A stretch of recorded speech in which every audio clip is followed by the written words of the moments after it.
محترم بھائیوں اور بزرگوں، آج 12 ربیع الاول ہے۔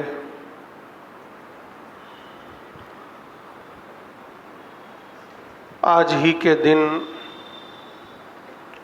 بعض روایتوں کے مطابق رسول اللہ صلی اللہ علیہ وسلم کی ولادت ہوئی تھی، اور آج ہی کے دن 12 ربیع الاول کو رسول اللہ صلی اللہ علیہ وسلم کا وصال ہوا تھا، آپ کی وفات ہوئی تھی۔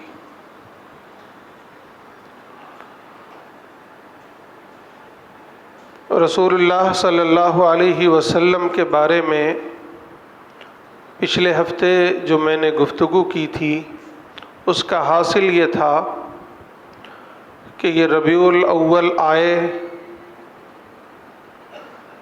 تو ہمیں کیا کرنا چاہیے؟ کیا صرف جلسے اور جلوس کر کے، خوشیاں منا کر رسول اللہ صلی اللہ علیہ وسلم کا حق ادا ہو جاتا ہے؟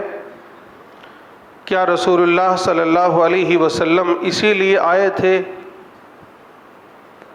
نہیں، بلکہ رسول اللہ صلی اللہ علیہ وسلم کی آمد کا مقصد یہ تھا کہ ہم آپ کی اتباع کریں، آپ کی پیروی کریں، آپ کی اطاعت کریں، آپ کے اسوے کو اپنائیں، آپ کی زندگی کو اپنے لیے مشعل راہ بنائیں۔ اور ظاہر ہے یہ اس وقت ہو سکتا ہے کہ جب ہم رسول اللہ صلی اللہ علیہ وسلم کو جانیں، آپ کی سیرت، آپ کے پیغام اور آپ کی تعلیمات کو جانیں کہ آخر آپ کیوں تشریف لائے تھے، آپ کا پیغام کیا تھا، آپ کی تعلیمات کیا تھی، اور آپ نے ہمیں اور آپ کو کون سی راہ دکھائی ہے۔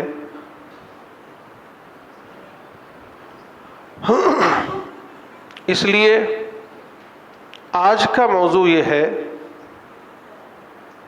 کہ رسول اللہ صلی اللہ علیہ وسلم کون ہے، آپ کی سیرت کیا ہے۔ ایک سرسری مطالعہ کہیے یا سرسری بیان آپ کے سامنے پیش کرتا ہوں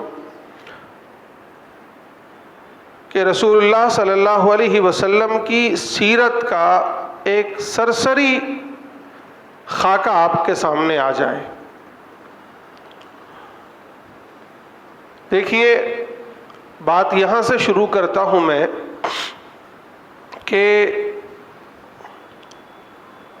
اللہ تعالیٰ نے ہم تمام انسانوں کو پیدا فرمایا اور پیدائش کا یہ مقصد بتلایا کہ وَمَا خَلَقْتُ الْجِنَّ وَالْإِنسَ إِلَّا لِيَعْبُدُونَ، کہ میں نے تمام انسانوں اور جناتوں کو اس لیے پیدا کیا ہے کہ وہ میری بندگی کریں، میری عبادت کریں، مجھے پہچانیں۔ یعنی ہماری اور آپ کی زندگی کا جو مقصد ہے وہ یہ ہے کہ ہم اپنے پروردگار کو پہچانیں، انہیں مانیں، ان کی عبادت کریں، بندگی کریں، جو احکامات اللہ نے ہمیں دیے ہیں انہیں اپنائیں، جن چیزوں سے روک دیا ہے اس سے رک جائیں۔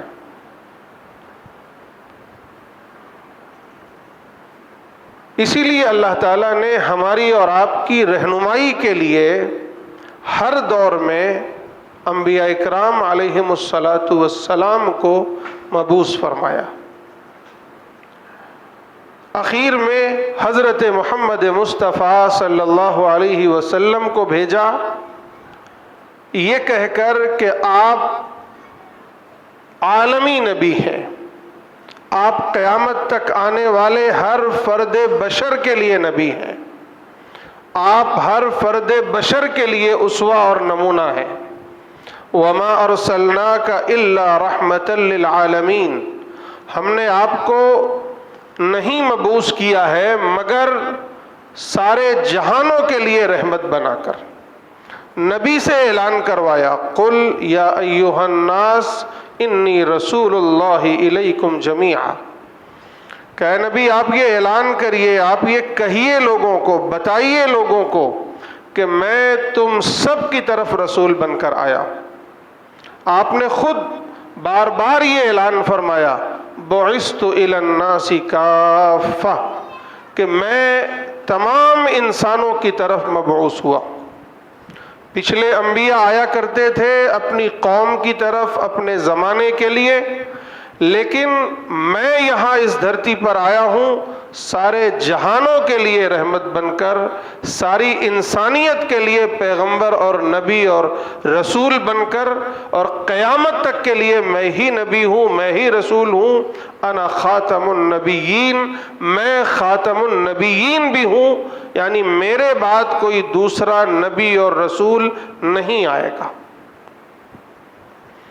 اللہ تعالیٰ نے حضرت محمد صلی اللہ علیہ وسلم کو اس دھرتی پر مبعوث فرمایا ساری انسانیت کے لیے، سارے جہانوں کے لیے رحمت بنا کر، قیامت تک آنے والے ہر فرد بشر کے لیے رسول اور پیغمبر بنا کر۔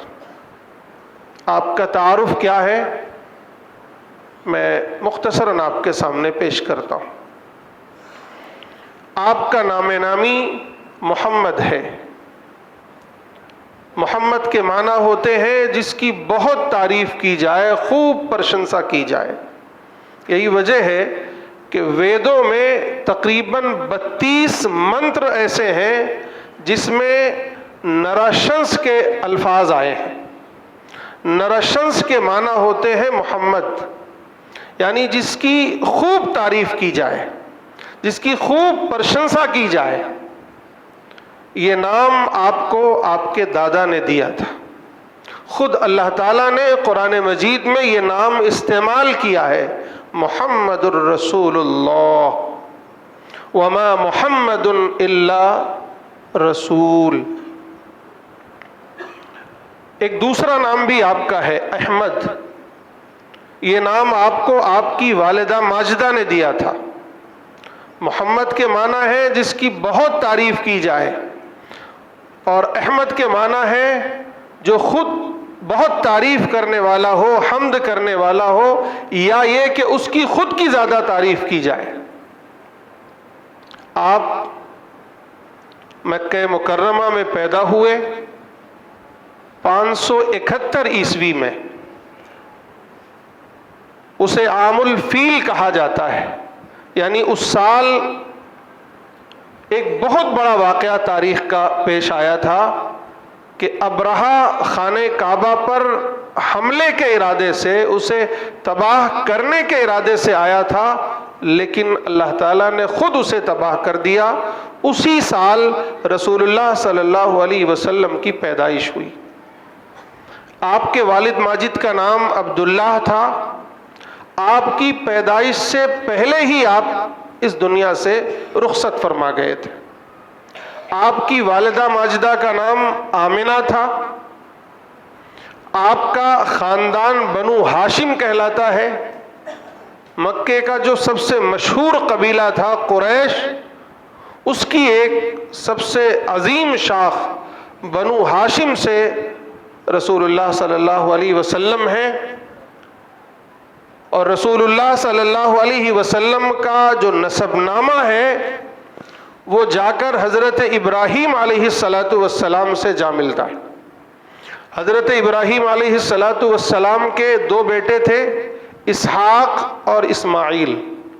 حضرت اسحاق سے بنی اسرائیل کے تمام انبیاء کرام علیہم السلام پیدا ہوئے، ہم سب جانتے ہیں۔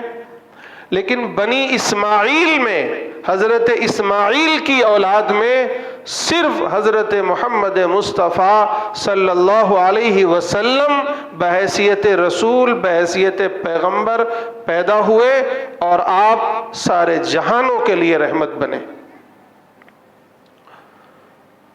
آپ کی زندگی کا اگر ہم اور آپ جائزہ لیں تو 3 بڑے مراحل ہیں۔ 3 ادوار ہیں، 3 پیریڈز ہیں۔ پہلا ہے نبوت سے قبل 40 سال، پھر نبوت کے بعد مکے میں 13 سال، پھر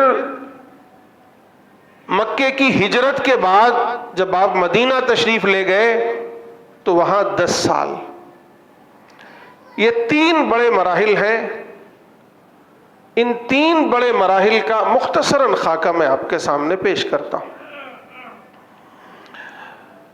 نبوت سے قبل جو آپ کا 40 سالہ دور ہے، یہ دور ہم یوں کہہ سکتے ہیں کہ یہ نبوت کی تمہید کا دور ہے، یہ دعوت کی تمہید کا دور ہے، یہ رسول اللہ صلی اللہ علیہ وسلم کی تربیت کا دور ہے، رسول اللہ صلی اللہ علیہ وسلم کی پرورش کا دور ہے، رسول اللہ صلی اللہ علیہ وسلم کو بحیثیت ایک انسان، بحیثیت ایک بااخلاق انسان، بحیثیت ایک صاف ستھرا کیریکٹر والے انسان کے طور پر پیش کرنے کا ہے۔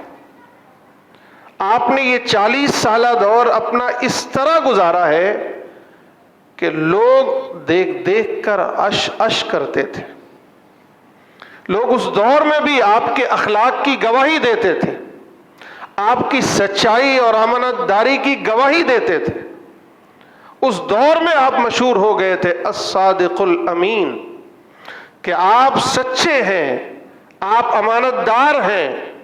لوگ آپ سے محبت کرتے، لوگ آپ سے قریب ہوتے، آپ لوگوں کی مدد کرتے، آپ لوگوں کے ساتھ کھڑے ہوتے، مظلوموں کا ساتھ دیتے۔ اسی دور میں حلف الفضول کا جو معاہدہ ہوا تھا اس میں آپ شریک ہوئے، آپ نے مظلوموں کی مدد کے لیے لوگوں کا ساتھ دیا۔ یہی وہ دور ہے جس میں خانہ کعبہ کا ایک قضیہ سامنے آیا تھا کہ حجر اسود کو آخر کون رکھے۔ ہر قبیلہ یہ چاہتا تھا کہ خانہ کعبہ کی تعمیر میں حجر اسود جو جنت سے آیا ہوا پتھر ہے، اسے خانہ کعبہ میں کون نصب کرے۔ ہر قبیلہ یہ شرف لینا چاہتا تھا، قریب تھا کہ آپس میں جنگیں ہوتی، لیکن رسول اللہ صلی اللہ علیہ وسلم نے اپنے کمال کی حکمت سے اس قضیے کو رفع دفع کیا، ان کے درمیان عدل کا، انصاف کا فیصلہ فرمایا اور اس قضیے کو سماپت کیا۔ یہی وہ دور ہے کہ آپ نے تجارت کی، تو تجارت میں لوگوں نے آپ کی امانت داری، آپ کی سچائی، آپ کی وفا اور آپ کے حسن اخلاق سے متاثر ہوئے۔ لوگ، آپ نے شام کا سفر کیا، وہاں کا ایک بڑا عجیب واقعہ ہے، میں آپ کو سناتا ہوں۔ آپ اپنے چچا ابو طالب کے ساتھ نوجوانی کی عمر میں تجارت کے سفر میں شام کی طرف جاتے ہیں، تو ایک وہاں کلیسا تھا، یعنی چرچ جس کو آج بولتے ہیں، اس کا ایک راہب تھا، بحیرہ راہب۔ قافلے اس کے چرچ کے پاس سے ہمیشہ آتے جاتے تھے، وہ کبھی کسی پر توجہ نہیں دیا کرتا تھا، لیکن اس نے جب اس قافلے کو دیکھا، اس نے رسول اللہ صلی اللہ علیہ وسلم کی نشانیاں دیکھیں۔ اس نے دیکھا کہ پورا قافلہ ہے، اس میں ایک نوجوان ہے جس کے لیے آسمان میں ایک سائبان ساتھ ساتھ چلتا ہے، اس پر سایہ کیا ہوا ہے، جس درخت کے نیچے بیٹھتا ہے وہ درخت اس کو سلام کرتے ہیں، اس کی ٹہنیاں جھک جاتی ہیں۔ اس نے پہچان لیا، اس نے تمام قافلے والوں کو اپنے چرچ میں بلایا، ان کی دعوت دی، سب گئے، لیکن رسول اللہ صلی اللہ علیہ وسلم ایک درخت کے نیچے تشریف فرما رہے۔ اس نے پوچھا یہ نوجوان کون ہے؟ ابو طالب نے کہا یہ میرا بیٹا ہے۔ اس نے کہا ہو نہیں سکتا، اس کا بیٹا، اس کا باپ وفات پا چکا ہے، میں جو نشانیاں دیکھ رہا ہوں مجھے پتا ہے اس کا باپ وفات پا چکا ہے، تم اس کے باپ نہیں ہو سکتے۔ ابو طالب نے کہا سچ کہتے ہو، میں اس کا چچا ہوں۔ پھر اس نے کہا کہ میں نے جو اپنی کتاب میں آخری نبی کے بارے میں جو نشانیاں، جو علامات پڑھی تھیں، وہ ساری علامات مجھے اس نوجوان میں نظر آتی ہیں، یہ اس امت کا یا انسانوں کا آخری پیغمبر ہے۔ میں آپ کو مشورہ دوں گا کہ آپ اسے شام شہر نہ لے جائیں، کیونکہ وہاں اگر آپ لے جاتے ہیں تو وہاں یہودی علماء اگر اسے دیکھیں گے تو ہو سکتا ہے کہ وہ حسد میں اسے قتل کر دیں۔ چنانچہ ابو طالب نے رسول اللہ صلی اللہ علیہ وسلم کو وہیں سے واپس مکے گھر بھیج دیا۔ یہ واقعہ ہمیں بتاتا ہے کہ رسول اللہ صلی اللہ علیہ وسلم کی آمد کا چرچا چاروں طرف تھا۔ آج بھی آپ بائبل پڑھیے، تورات پڑھیے، انجیل پڑھیے، خود ہمارے یہاں جو وید ہیں اور بہت سی کتابیں ہیں جن کے بارے میں لوگ یہ دعویٰ کرتے ہیں یہ آسمانی ہے، یا یہ کہ وہ آسمانی کبھی تھیں، آج ان کی کنڈیشن کچھ بھی ہو، اس میں آج بھی رسول اللہ صلی اللہ علیہ وسلم کی پیشین گوئیاں موجود ہیں، کہیں نام کے ساتھ، کہیں صفات کے ساتھ، کہیں نشانیاں اور علامات بیان ہوئی ہیں۔ بائبل میں کتنی تحریف ہو چکی ہے، لیکن اس کے باوجود آج بھی رسول اللہ صلی اللہ علیہ وسلم کی پیشین گوئیاں موجود ہیں۔ یہ اس بات کی دلیل ہے کہ ہر پیغمبر نے اپنے اپنے دور میں آخری نبی کے آنے کی خبر دی ہے، پیشین گوئیاں کی ہیں، علامات بتائی ہیں، صفات بتائی ہیں۔ چنانچہ یہ جو دور ہے 40 سالہ دور، آپ کی پاکیزگی کا دور ہے، اور آپ نے اس خوبصورت انداز میں یہ 40 سال گزارے ہیں کہ کبھی کسی کو ایک لفظ آپ کے خلاف بولنے کا موقع نہیں ملا۔ یہی وجہ ہے کہ قرآن مجید میں ہے کہ رسول اللہ صلی اللہ علیہ وسلم نے اپنے اس 40 سالہ دور کو نبوت کی دلیل کے طور پر لوگوں کے سامنے پیش کیا اور فرمایا فقد لبثت فیکم عمرا، کہ اے لوگوں مجھے تم جھوٹا سمجھتے ہو، اے لوگوں تمہیں یہ خیال آتا ہے کہ میں نے یہ نبوت کا دعویٰ جھوٹا کیا ہے، یا میں اپنی طرف سے باتیں گڑھ کے تمہیں بتاتا ہوں، یا میں اللہ کے بارے میں غلط باتیں کرتا ہوں، یا میں جو دین پیش کر رہا ہوں، جو دعوت پیش کر رہا ہوں وہ نعوذ باللہ جھوٹی ہے؟ تمہیں یہ اندازہ ہے؟ کیا تم نے میرا کیریکٹر نہیں دیکھا ہے؟ میں نے تمہارے درمیان ایک عمر گزاری ہے، فقد لبثت فیکم عمرا، میں نے تمہارے درمیان ایک پوری عمر گزاری ہے، تم نے مجھے کبھی جھوٹ بولتے ہوئے دیکھا ہے؟ کبھی کسی بات کو گڑھتے ہوئے دیکھا ہے؟ یعنی یہ جو 40 سالہ دور ہے یہ نبوت کی دلیل ہے۔ آپ غور کریں کہ اگر اس 40 سالہ دور میں کبھی خدا نخواستہ ایک مرتبہ بھی لوگوں نے آپ کو جھوٹ بولتے ہوئے سنا ہوتا تو یہ کہہ سکتے تھے کہ آپ تو جھوٹ بولتے تھے، آپ تو خیانت کرتے تھے۔ لیکن ایک واقعہ بھی آپ کو تاریخ میں نہیں ملے گا، ایک واقعہ بھی۔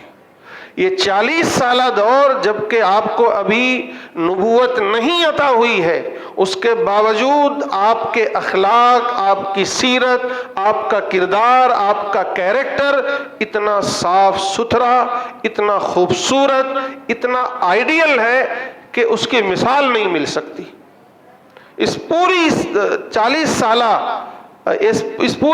سالہ عمر میں، 40 سالہ دور میں آپ دیکھیں گے آپ نے کبھی خیانت نہیں کی، کبھی بدعہدی نہیں کی، کبھی آپ نے گالی نہیں دی، کبھی آپ نے کسی کو ستایا نہیں، کبھی آپ نے کسی پر ظلم نہیں کیا، کبھی آپ نے جھوٹ نہیں بولا، کبھی آپ نے کوئی بدحیائی اور بے حیائی کی بات نہیں کی، کوئی بات۔ ایسا آئیڈیل گزرا ہے یہ دور۔ یہی وجہ ہے کہ حضرت خدیجہ نے جب آپ کو اپنی تجارت کے لیے راضی کیا اور کہا کہ لے جائیے ہمارے غلام کے ساتھ، میسرہ اس کا نام تھا، میسرہ کے ساتھ جائیے، آپ ہمارے سامانوں کی تجارت کر کے آئیے۔ آپ صلی اللہ علیہ وسلم غلام کے ساتھ گئے اور آپ نے جو تجارت کی اور پھر وہاں جو لوگوں کے ساتھ معاملات کیا، اس غلام کے ساتھ جو معاملہ کیا، جو وہاں آپ نے سچائی اور امانت داری دکھائی، وہ میسرہ ایسا دیوانہ ہوا کہ واپس آنے کے بعد اس کی زبان آپ کی تعریف سے نہیں تھکتی تھی۔ حضرت خدیجہ کے سامنے تعریفوں کے پل باندھتا ہو، آپ تو ایسے ہیں، آپ تو ایسے تھے، آپ تو ایسے تھے، میں تو ساتھ رہا۔ اور پھر اسی سے متاثر ہو کر حضرت خدیجہ نے نکاح کا پیغام بھیجا۔ اس وقت آپ کی عمر تقریباً 25 سال تھی۔ حضرت خدیجہ سے آپ کا نکاح ہوا، اور جب آپ 40 سال کے ہوئے تو آپ کو نبوت عطا ہوئی۔ وہ اس طرح سے کہ جب یہ نبوت کے ایام قریب آئے تو رسول اللہ صلی اللہ علیہ وسلم کو تنہائی پسند ہو گئی۔ آپ جو ہے غار حرا میں جاتے، کئی رات وہاں گزارتے، حق کی تلاش کرتے، اللہ کی یاد میں، اپنے خالق کی یاد میں مست رہتے۔ پھر کھانا ختم ہو جاتا، توشہ ختم ہو جاتا تو آپ گھر آتے، پھر تشریف لے جاتے۔ کئی دن اس طرح کئی مہینے گزرے کہ پھر ایک دن رمضان میں اللہ تعالیٰ نے آپ پر وحی نازل فرمائی۔ حضرت جبریل علیہ السلام آئے اور آ کر آپ کو پہلا سبق دیا، اقرأ بسم ربک الذی خلق خلق الانسان من علق اقرأ وربک الاکرم الذی علم بالقلم علم الانسان ما لم یعلم۔ یہ پہلی وحی تھی جو رسول اللہ صلی اللہ علیہ وسلم پر نازل ہو۔ آپ غور کیجئے، جس وقت رسول اللہ صلی اللہ علیہ وسلم پر یہ وحی نازل ہو رہی ہے، اس وقت پوری دنیا کی جو کنڈیشن ہے، جو حالت ہے، وہ کیا ہے؟ یہ مکے والے اپنے آپ کو ابراہیمی کہتے تھے کہ ہم حضرت ابراہیم کی اولاد سے ہیں، حضرت ابراہیم کے دین اور ان کے دھرم کو ماننے والے ہیں، لیکن اس کے باوجود اس طرح شرک اور بت پرستی میں مبتلا تھے کہ خانہ کعبہ جو توحید کا مرکز تھا، اس سے شرک کا مرکز بنا دیا تھا۔ اس میں 360 بت رکھ دیے تھے۔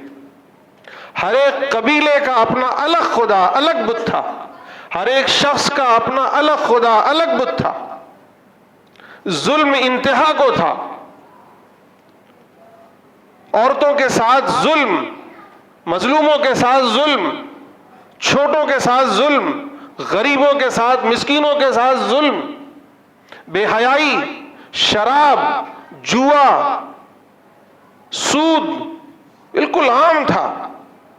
ہمارے خود ہندوستان میں اس وقت ہم سب جانتے ہیں کہ بالکل اندھیرا ہی اندھیرا تھا، بلکہ یہ پوری دنیا بالکل گھٹا ٹوپ اندھیرے میں چھائی ہوئی تھی، ڈوبی ہوئی تھی۔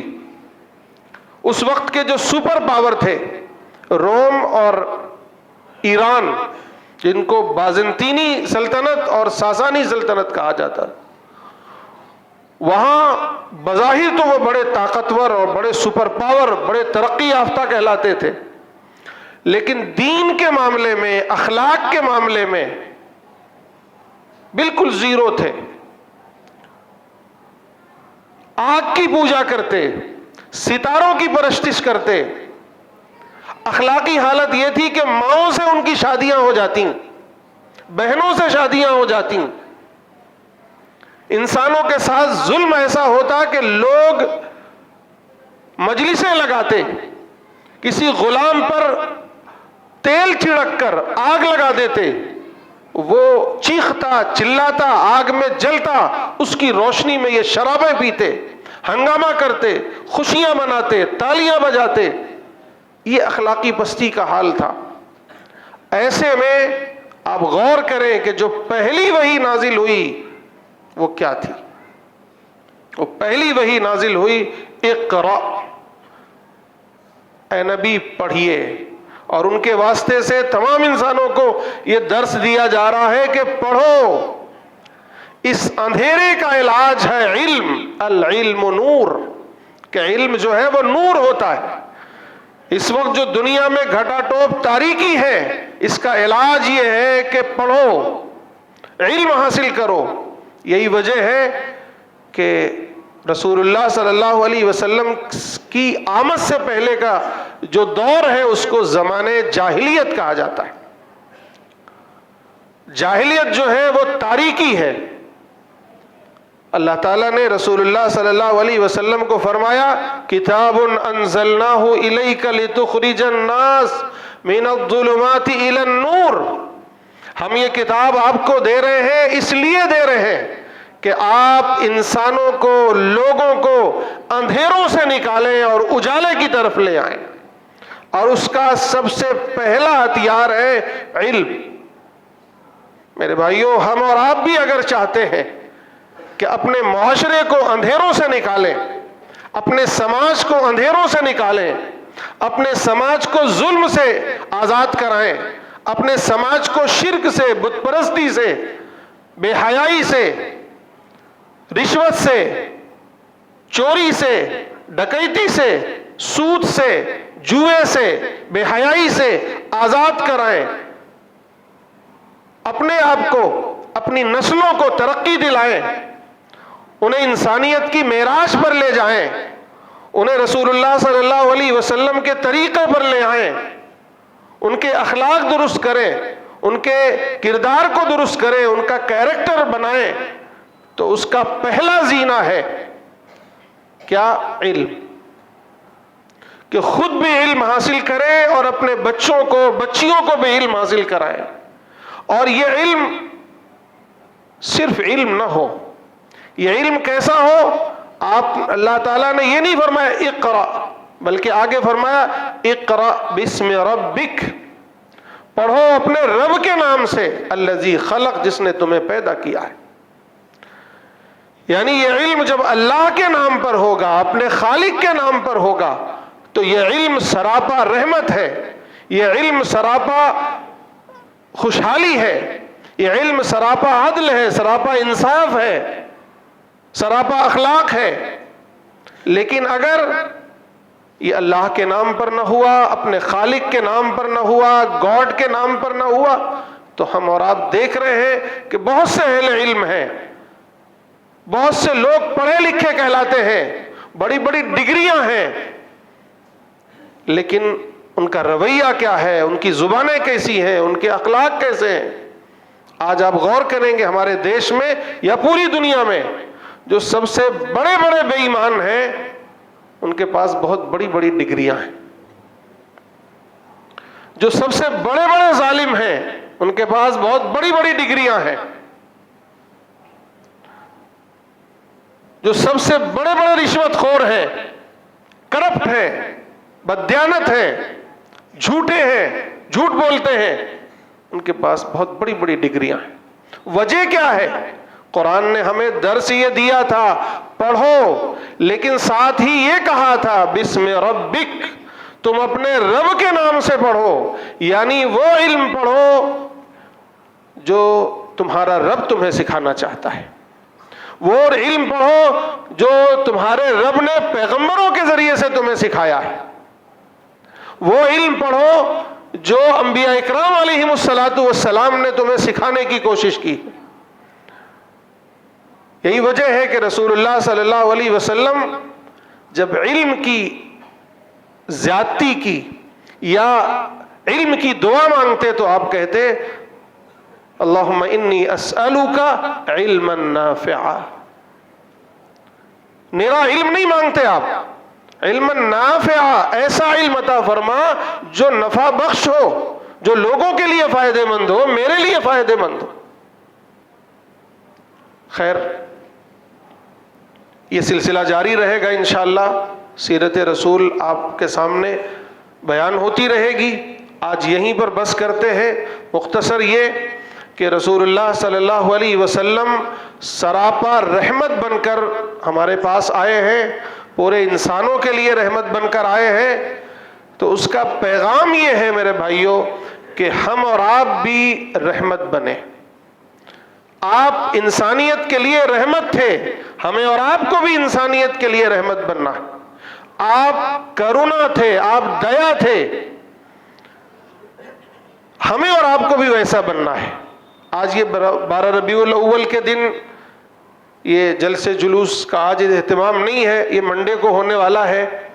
میں نہیں کہتا ہے کہ آپ کریے نہیں کریے، لیکن ظاہر ہے اس سے پہلے میں نے واضح کیا کہ یہ کوئی دینی عمل نہیں ہے۔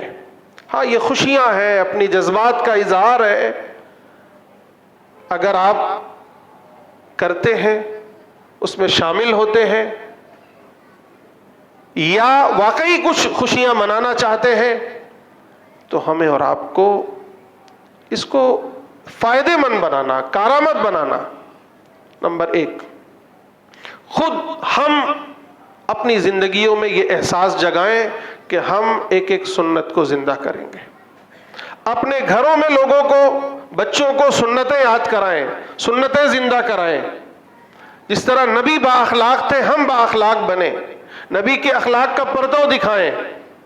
ہم چاہتے ہیں اگر کہ لوگوں کو سیرت کا تعارف ہو تو لوگوں کو سیرت کا تعارف کرائیں، سیرت کا پیغام پہنچائیں، رسول اللہ صلی اللہ علیہ وسلم کی رحمت کے مظاہر دکھلائیں۔ یہ کریں اور یہ دنیا بھر کے جو خرافات ہیں اس سے بچنے کی کوشش کریں۔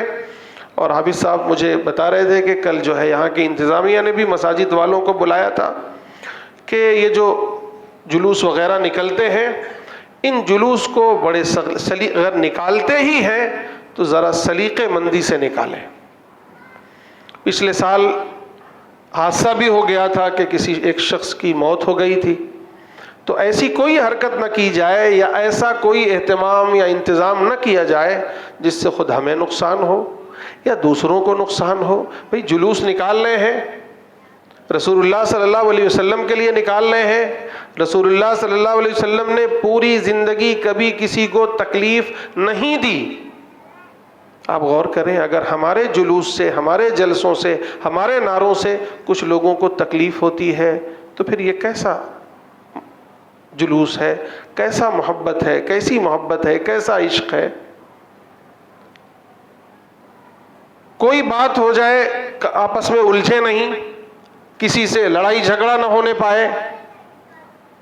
ہم تو سراپا رحمت کا مظاہرہ کریں اس دن، لوگوں کو کھانا کھلائیں، لوگوں کو پانی پلائیں، لوگوں کو سلام کریں۔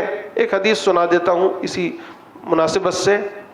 جب رسول اللہ صلی اللہ علیہ وسلم مدینے تشریف لائے، جب رسول اللہ صلی اللہ علیہ وسلم مدینے تشریف لائے تو آپ نے سب سے پہلی جو نصیحت کی ہے تمام مدینے والوں کو اور خصوصاً مسلمانوں کو، جس میں مکے سے آنے والے مہاجرین بھی تھے اور مدینے میں رہنے والے انصار بھی تھے، کیا نصیحت کی تھی؟ اسی نصیحت کو اپنائیے۔ وہ نصیحت کیا تھی؟ نمبر 1، افشوا السلام۔ اے لوگو، یا ایھا الناس، آپ نے فرمایا یا ایھا الناس، اے لوگو، اے تمام انسانوں، افشوا السلام، سلام کو عام کرو۔ صرف زبانی ہی نہیں، سلام کے معنی ہے شانتی کے، پیس کے، امن کے، یعنی شانتی کو، سلامتی کو، پیس کو، امن کو عام کرو، لوگوں کو سلام کرو، اس کا رواج دو۔ وَأَطْعِمُوا الطَّعَامَ، لوگوں کو کھانا کھلاؤ۔ یہ رسول اللہ صلی اللہ علیہ وسلم کی نصیحت ہے۔ لوگوں کو سلام کرو، لوگوں کو کھانا کھلاؤ۔ وَصِلُوا الْأَرْحَامَ، رشتوں کو جوڑو، جو تمہارے آپس میں رشتے ہیں اسے جوڑو، انہیں ٹوٹنے مت دو۔ اور پھر فرمایا وَصَلُّوا اللَّيْلَ وَالنَّاسُ نِيَامٌ، اور راتوں کو نماز پڑھو، جب لوگ سو رہے ہو تو تم نمازیں پڑھو۔ یہ 4 نصیحتیں فرمائی۔ نمبر 1، سلام کو عام کرو۔ نمبر 2، لوگوں کو کھانا کھلاؤ۔ نمبر 3 رشتوں کو جوڑو، رشتوں کو توڑو نہیں۔ نمبر 4 نمازیں پڑھو، اور خصوصاً راتوں کو نمازیں پڑھو جب سارے لوگ سو رہے ہوں۔ آگے فرمایا تدخل الجنت بسلام، پھر آرام سے سلامتی کے ساتھ جنت میں داخل ہو جانا۔ یعنی اگر جنت میں جانا چاہتے ہو تو یہ 4 کام کرو۔ یہ رسول اللہ کی نصیحت ہے۔ میں یہ نصیحت آپ کو کہتا ہوں کہ ہم پوری زندگی اس پر عمل کریں، لیکن خاص طور سے یہ ربیع الاول میں خوب عمل کریں، لوگوں کو دکھائیں، اور پھر خصوصاً جس دن یہ جلسے اور جلوس کے لیے رکھا گیا ہے منڈے کو، اس دن تو خوب عام کریں، سلام کریں، کھانا کھلائیں، رشتے جوڑیں، اور اللہ کو یاد کریں، نماز قائم کریں۔ ایسا نہ ہو کہ جلوس میں نکلے ہیں، نمازیں قضا ہو رہی ہیں، جلوس میں نکلے ہیں، لوگ آپ کا کوئی رشتہ دار بیچارہ بیمار ہے، کسی مدد کے لیے پکار رہا ہے اور آپ جا ہی نہیں رہے ہو، تو یہ عشق رسول نہیں ہے۔ اللہ تعالی عمل کی توفیق نصیب فرمائے۔